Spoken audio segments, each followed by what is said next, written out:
Toma.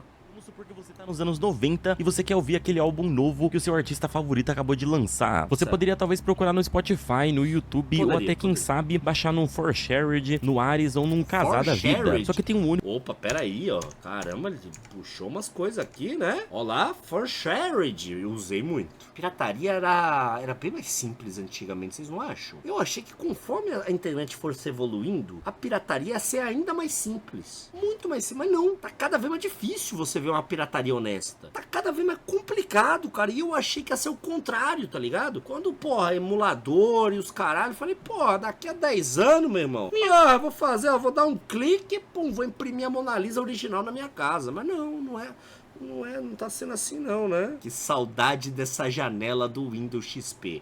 Esse aqui é o 4Shared, muita gente usou, eu usei, ó. No Ares ou no... O Ares, peraí, deixa eu voltar aqui. O Ares, esse aqui eu já não conheço. Mas o Kazaa eu usei pra caralho. O Kazaa eu também usei bastante. Mas o Napster, ele é anterior a isso, né? Kazaa da vida. Só que tem um único probleminha, nada disso ainda existe. E se você quiser ouvir uma única música, não vai ter jeito. Olha você vai aí, ter que é desembolsar uma anterior. grana. Nos anos 90, inclusive, a indústria musical estava concentrando cada vez mais dinheiro do que nunca, porque começou a se tornar normal as pessoas comprarem um CD inteiro de um artista só por causa de uma ou duas músicas que acabavam ficando populares. Até que um novo software surgiu e mudou a história da internet e da indústria da música pra sempre. Seu nome era Napster e ninguém sabia ainda, mas ele seria palco de uma verdadeira guerra que duraria anos e envolveria dezenas de bandas e uma série de processos criminais à justiça. E é sobre isso que a gente vai falar hoje, então é aquilo. Deixa o joinha aí embaixo se vocês curtirem esse vídeo, deixa o joinha aí inclusive se vocês usarem esses programas da época e se inscreva se você for novo por aqui, beleza? Agora antes da gente começar, vamos a uma palavrinha do nosso patrocinador. Opa, infelizmente, boa sorte aí com a Blaze aí, ô Pinheiro, mas eu vou dar uma puladinha aqui, tá? Assim, sem querer estragar e tal, mas aqui é pra mais de 18, né? E eu não tenho mais de 18 aí. Dois jovens chamados Shaw Fanning e Cian Parker começaram a imaginar um mundo onde qualquer um poderia ter acesso à música que quisesse sem precisar pagar nada por isso. O problema é que sempre que eles falavam disso pra alguém, eles eram chamados de malucos, porque era uma ideia que parecia simplesmente impossível. Na época, as únicas maneiras que você tinha pra ouvir a música que queria era sintonizar a rádio e torcer pra ela tocar, pra quem sabe gravar na sua fita cassete ou então comprar o álbum do artista. Ponto final, não tinha outro jeito. Mas Shawn havia ouvido falar sobre um formato de compressão de áudio que pouquíssima gente conhecia na década de 90 e talvez você também já tenha ouvido falar por aí. Ele se chama .mp3. O formato de arquivo MP3 surgiu na década de 80, quando Carlsen Brandenburg, um engenheiro de áudio alemão, começou a explorar maneiras mais eficientes de comprimir um áudio digital sem sacrificar tanto assim a sua qualidade sonora. Depois de muito trabalho, ele chegou no resultado final do MP3, mas o negócio era tão complicado que levou mais de 10 anos para que ele se tornasse público, lá na metade da década de 90. Caralho, e foi aí peraí, o MP3 é uma parada antiga pra cacete, então. Shawn ouviu falar sobre ele. Shawn acreditava tanto que esse era o futuro da música que ele largou a faculdade aos 19 anos para poder trabalhar nesse que seria o primeiro software de compartilhamento de música gratuito pelo mundo. Cian Parker, que na época era programador, viu potencial na ideia e se uniu a ele, sugerindo que o software utilizasse a tecnologia P2P. Nesse modelo de protocolo, os próprios usuários iriam armazenar e compartilhar os arquivos online das músicas para que outros usuários pudessem baixar, criando assim uma grande rede compartilhada. Amizade. Esse aqui é o princípio da amizade. Se eu tenho uma música no meu computador, por que eu não posso, né, entregar pro meu amigo escutar? Ele é meu amigo, pô, escuta aí, né? É igual compartilhar um fone de ouvido no busão. Aí cada um bota o fone ali, fica sentadinho, cada um chora de um lado. Só a pirataria é amor, exatamente.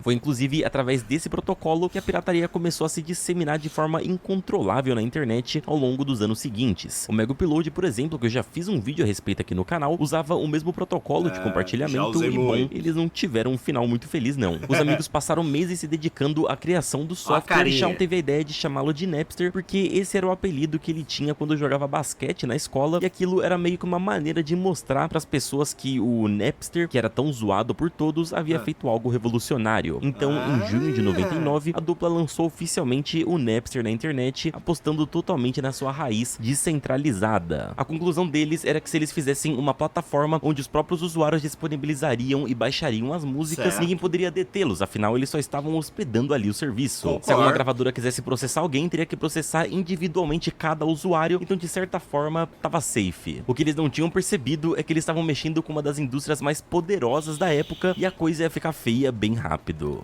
A Som Livre não vai deixar barato. Nas primeiras semanas, o Napster atraiu cerca de 40 mil usuários, impressionando até mesmo seus criadores, e em questão de meses, eles bateram a casa dos milhões de usuários. Esses números já seriam impressionantes hoje em dia, mas imagine em 99, quando a maior parte da população nem tinha internet em casa, então 1 milhão de usuários e um programa criado por 2 ex-universitários super novos era algo sem precedentes, era um sucesso absoluto. Cara, em 99, que música você é mais velho, né? Que música que você tava escutando em 99? Em 99 eu tava escutando isso aqui, ó. 99 esse aqui, ó. Era esse CD aqui que eu tava escutando. CD só pra contrariar de 97. Eu adquiri ele em 99. E essa aqui era a minha música do momento. E esse CD aqui vendeu pra caralho. Já tive um CD do Rodolfo ET. Tá vendo? Como a indústria da música ganhava dinheiro fácil. Tá vendo só? Estavam praticamente inventando a roda. Imagina você ser o precursor do streaming de música online que é utilizado no mundo inteiro hoje em dia. A maior parte da base de usuários do Napster era de estudantes de universidades, já que nessa época era muito difícil ter uma internet de alta velocidade em domicílio comum. O problema é que a febre do Napster se espalhou tão rapidamente que algumas universidades precisaram banir o serviço dos seus campos, porque ele chegava a ocupar cerca de 75% do tráfego total da banda larga, impossibilitando que os alunos usassem outros serviços básicos. Inclusive, se liga só, numa matéria especial da MTV em 99, eles foram nos dormitórios dos alunos das universidades lá dos gringos e perguntaram quantas músicas eles tinham baixadas no computador, e as respostas giravam de 500 a 5.000 e todas elas foram baixadas pelo Napster. Tudo de graça. MTV News. I was wondering if you had any... Peraí, moderação. Cid, me solta. Nunca te pedi nada. Cocôzinho do Cid. Olha, dá 10 minutos de timeout nesse safado aí, pode dar. Ah, se ferrar. Any MP3s on your computer? Yeah. So, how many MP3s do you have on your computer? About 600. Maybe like 100 or something. 6 or 7,000. Mas logo essa febre cobraria seu preço. Apenas 6 meses depois do seu lançamento, em dezembro de 99, a Associação da Indústria das Gravadoras da América entrou com um processo gigantesco contra a Napster, unindo não apenas gravadoras como a Sony, a Warner e a Universal, mas também bandas e artistas como o Metallica e o Dr. Dre, que pra piorar abriram seus próprios processos individuais contra o serviço. Pois é, se tem algo mais maluco do que criar um software desse tamanho aos 19 anos, é ser processado por toda essa galera aos 19 anos. As alegações do processo eram de que o Napster era responsável por infringir direitos autorais através de um serviço que permitia que os usuários compartilhassem e baixassem músicas sem a devida autorização, tirando assim o lucro dos artistas sobre o próprio trabalho. Assim como aconteceu no caso do Mega Upload, a conta era meio injusta porque eles consideravam que toda pessoa que estava baixando uma música pelo Napster estaria literalmente deixando de comprar o CD.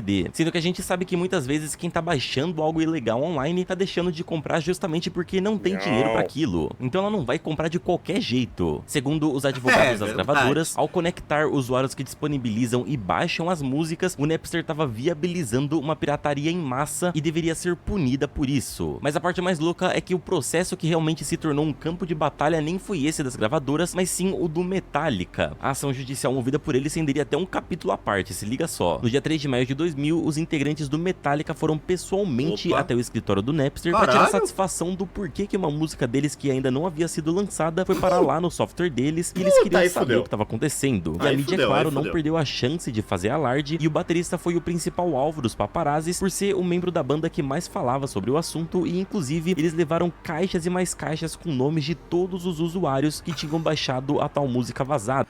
O cara imprimiu a internet, porra. Olha aí, ó. Quem é que falou que não dá pra imprimir a internet?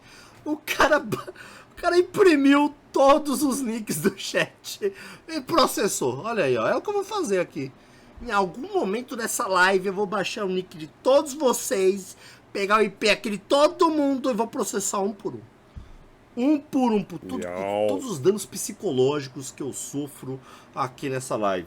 Dizendo que alguém teria que pagar por isso. O mais louco é que até hoje ninguém sabe como essa música foi parar no Napster, já que ela foi gravada para uma trilha sonora do filme Missão Impossível 2, e o combinado era que ela ficasse guardada num lugar secreto até o dia do lançamento do filme. Mas assim, um lugar secreto, tem a pessoa que sabe qual que é o lugar secreto. Tem a pessoa que tá levando a música pro lugar secreto. O lugar secreto nunca é secreto, porque alguém sabe qual que é o segredo. Então não tem como, né? Alguém foi lá, pum, tá, e vazou, né? Não tem o que fazer. O principal é que algum funcionário que trabalhava na produção do filme fez uma cópia e acabou vazando na internet, mas nada disso foi confirmado. Eu vou ter que censurar as palavras do Lars, mas ele disse exatamente isso daqui. Se o Napster vai com a gente, nós vamos com eles também. Uma relação bem saudável. Pouco tempo depois, o Shawn Fanning simplesmente apareceu na premiação do MTV Awards usando uma camisa do Metallica, fazendo uma clara provocação à banda, que agora havia se declarado inimiga número 1 do seu serviço. E se liga... Peraí, virei fã do Napster agora, mano. O cara foi na premiação, já tava sendo processado por metade da indústria da música e ainda vai com a roupa do Metallica. Aí é foda, né? Aí é ousado. Só na cara do Lars, que tava na plateia nesse dia. Pois é, não teve jeito, a partir daquele momento a guerra tava declarada.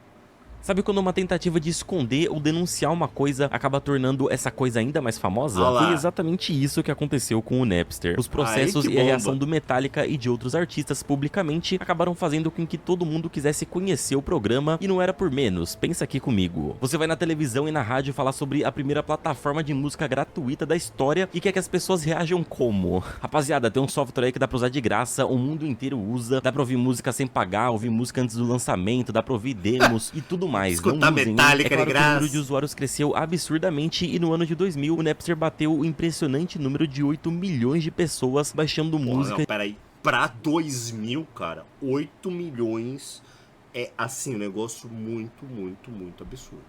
De vários artistas diferentes e irritando bastante os executivos poderosos por trás da indústria da música. O Metallica também sofreu um efeito reverso ao esperado e foi chamado de hipócrita pela maior parte do público, já que a banda cresceu na década de 70 realizando a prática do tape trading. O tape trading, que significa troca de fitas, era uma prática bem comum lá nos anos 70 e 80, onde os fãs gravavam as músicas ao vivo usando fitas e aí depois eles trocavam com outros fãs essas fitas por outras músicas e assim ia. Inclusive muitas bandas menores eram a favor do Napster porque era a forma deles de fazer o tape trading. Muitos artistas independentes que não podiam se dar ao luxo de ter uma gravadora viram no Napster a única maneira de popularizar o seu som e fazer com que eles chegassem mais pessoas. E o mais impressionante de tudo é que no ano de 2000 surgiram vários estudos afirmando que os usuários do Napster gastavam mais dinheiro comprando álbuns do que os que não usavam Napster. Opa, porque...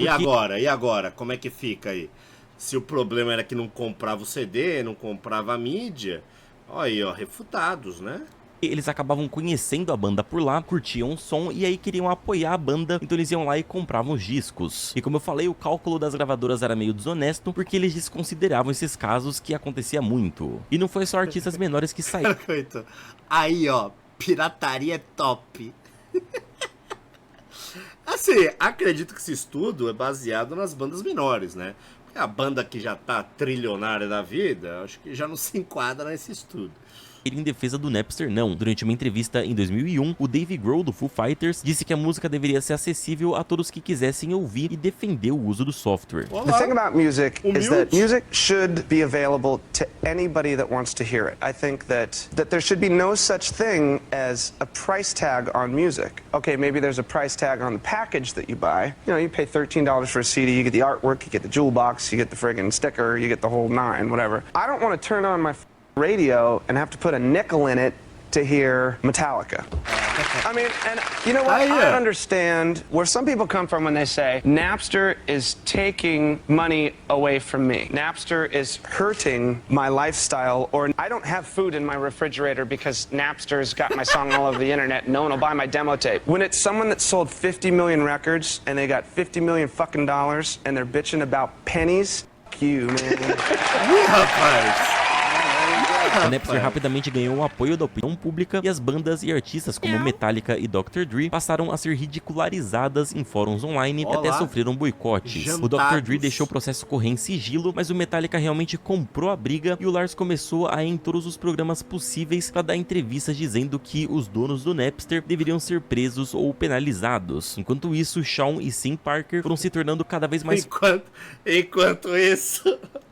Ó lá, cara, saiu na capa da Time, né? Pô, igual o Bolsonaro.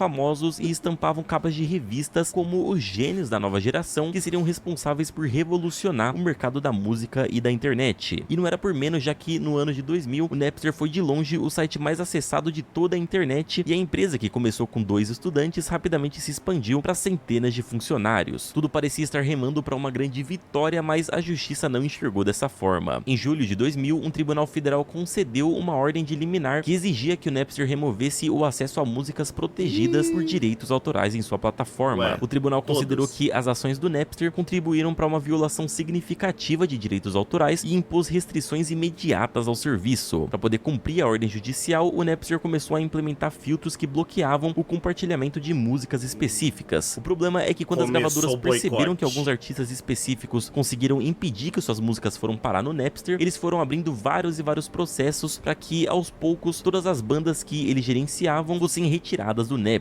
Pois é, nem com os melhores advogados do mundo, o Napster seria capaz de bater de frente com um dos mercados mais influentes e poderosos de todos os tempos. Então, aos poucos, a batalha judicial foi sendo perdida, até que em julho de 2001, o Napster encerrou oficialmente suas operações como parte de um acordo judicial. O Napster... Caralho, tem o ápice em 99 e acaba em 2001 pra não ser preso. Aí é foda. Concordou em pagar uma indenização às gravadoras como parte do acordo, porém naquela altura do campeonato eles estavam soterrados de processos e naquele ponto era impossível se manter funcionando. Nesse período, os 2 criadores do Napster estavam tão populares na indústria que eles conseguiriam oportunidades para trabalhar em outros lugares, então a melhor coisa a se fazer era deixar o Napster de lado. Aliás, de lado mais ou menos, porque em novembro de 2002 o Napster foi vendido para uma empresa chamada Roxio por 5,2 milhões de dólares. A partir disso, a marca sofreu diversos rebrandings. O Napster passou a ser um site de venda de músicas e depois foi comprado pela Best Buy em 2010 por 121 milhões de dólares. E em 2011 ela foi vendida novamente para outra empresa, a Rhapsody, se tornando um site de streaming de música igual o Spotify. Então sim, o Napster existe até hoje,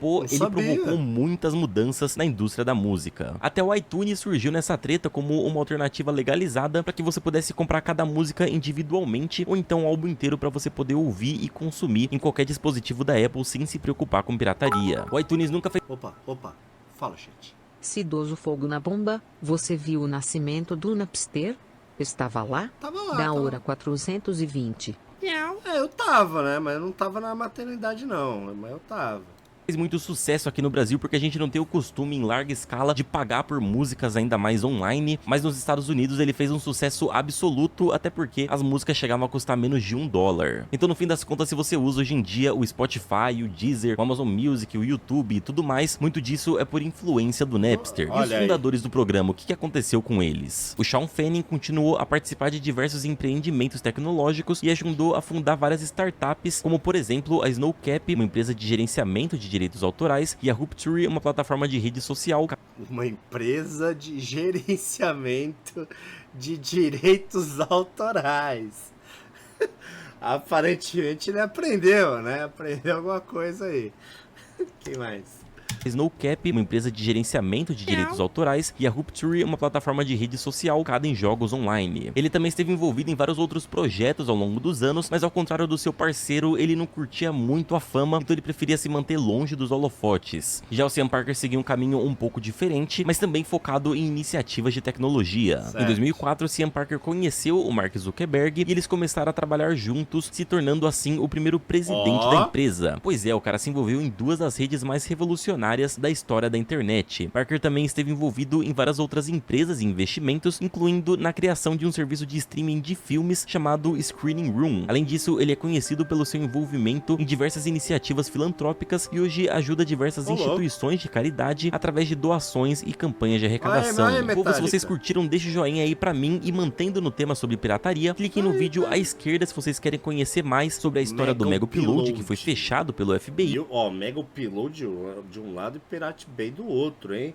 Entrem lá no canal do Stacks Stacks, você que não conhece o Pinheiro, olha aí, ó, Stacks com Z oficial é o canal dele, tem bastante vídeo legal. Esse aqui é o segundo vídeo que eu trago do canal dele aqui na live. Só que tem uns vídeos de crime, tem uns vídeos meio sanguinários assim, né? Então tem uns que eu tenho que pular, que eu tenho que avaliar bem antes de trazer. Esse aqui eu já tinha assistido em off, pô, achei interessante pra trazer aqui pro chat. E é legal, vou trazer mais coisa do Pinheiro aí, viu? Encontrei o Pinheiro aí num evento há pouco tempo, acho que foi na BGS. Menino sangue bom pra caramba. E gosta pra caramba do chat aí, viu? Tamo junto, Pinheiro, parabéns pelo trampo. Sigam ele no YouTube. Chamando todos os cornos.